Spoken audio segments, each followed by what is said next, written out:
D'accord. Oh là là là là là.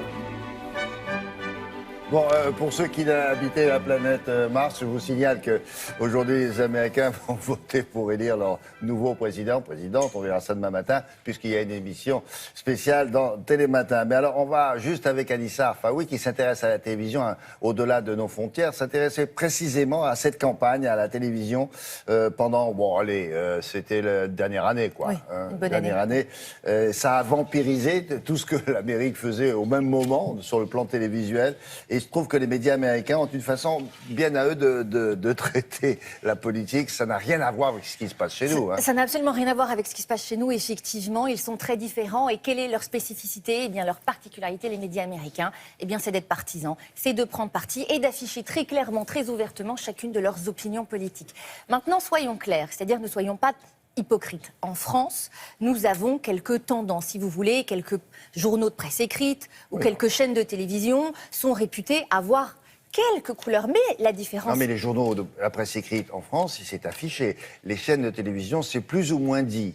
Alors, c'est plus ou moins dit, mais après, il y a autre chose. C'est-à-dire que si vous avez une couleur, on va dire, globale, les journalistes, en ce qui les concerne, ne peuvent en aucun cas s'exprimer comme le font les journalistes américains. Les journalistes américains vont mener une campagne pro ou anti-candidat, une campagne qui va être subjective et va attaquer directement la personne. Ouais. Nous, les journalistes français, ne peuvent pas se permettre ça.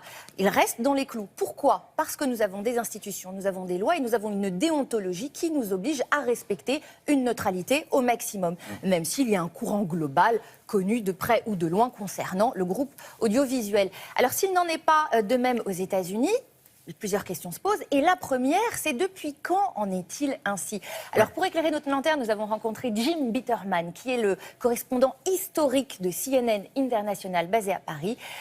Il a répondu à nos questions. Trump, Clinton, from the primaries to the conventions. I accept your nomination. I accept your nomination. Aux États-Unis, la guerre ne se joue pas seulement entre les candidats démocrates et conservateurs. Cette lutte se joue aussi entre les médias, une spécificité américaine des chaînes partisanes. C'était assurément plus neutre avant, il y a 20 ou 30 ans. Mais lorsque la chaîne Fox est entrée en scène, ça a beaucoup changé les choses. Ils ont une dynamique clairement marquée à droite, positionnée sur les candidats de droite. Jusque-là, la déontologie des chaînes télé était très stricte. Nous ne pouvions pas avoir d'opinion. Mais certaines chaînes comme la Fox y ont dérogé. Du coup, pour contrebalancer, sont arrivées des chaînes comme la MSNBC en réaction à la Fox.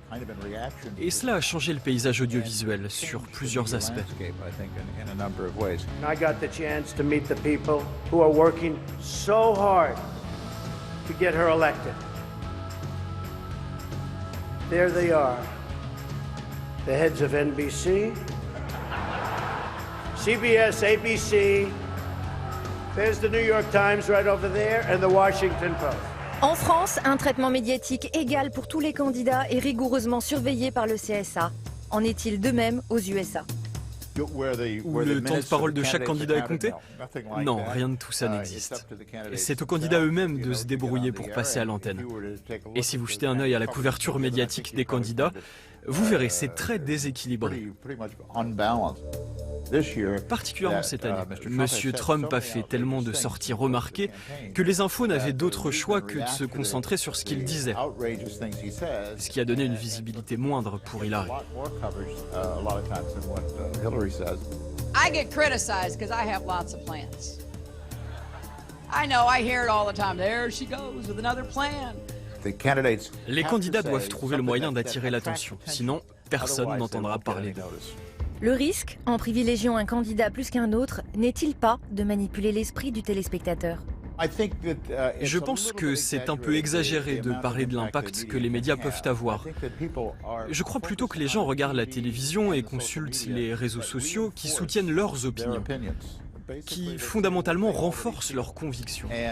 Ils vont là où ils peuvent trouver le type de propos qu'ils souhaitent entendre. Une habitude peut-être vieillissante, c'est en tout cas ce que semblent prédire les dernières audiences. Ce qui s'est passé aux États-Unis cette année, c'est que l'audience de la chaîne CNN a atteint des records. Je pense qu'une des raisons de ce succès, c'est notre neutralité. Nous ne prenons pas position, et les gens qui souhaitent trouver un traitement médiatique sans parti pris viennent sur notre antenne. Voilà, ça se passe comme ça, in USA. Merci beaucoup. Demain, je vous le répète, une émission spéciale donc de 3 heures, durant laquelle nous reviendrons sur les résultats, bien sûr, de la nuit, sur les temps forts, et puis pour la partie journaux. Et puis vous allez retrouver également toutes nos rubriques habituelles. Par exemple, cette rubrique média qui s'intéresse pour l'occasion exclusivement aux États-Unis, vous l'avez compris. On parlera d'histoire, on parlera même de musique, avec une musique que les candidats écoutaient pendant toute la campagne. Vous ne le saviez peut-être pas, mais on vous le donnera, de littérature, de pub, etc. Bref, demain, c'est un TV Morning, comme ils disent là-bas, que je vous conseille de ne pas rater. Merci beaucoup. Merci à vous. Voici maintenant Valérie Maurice qui va vous parler de l'hiver.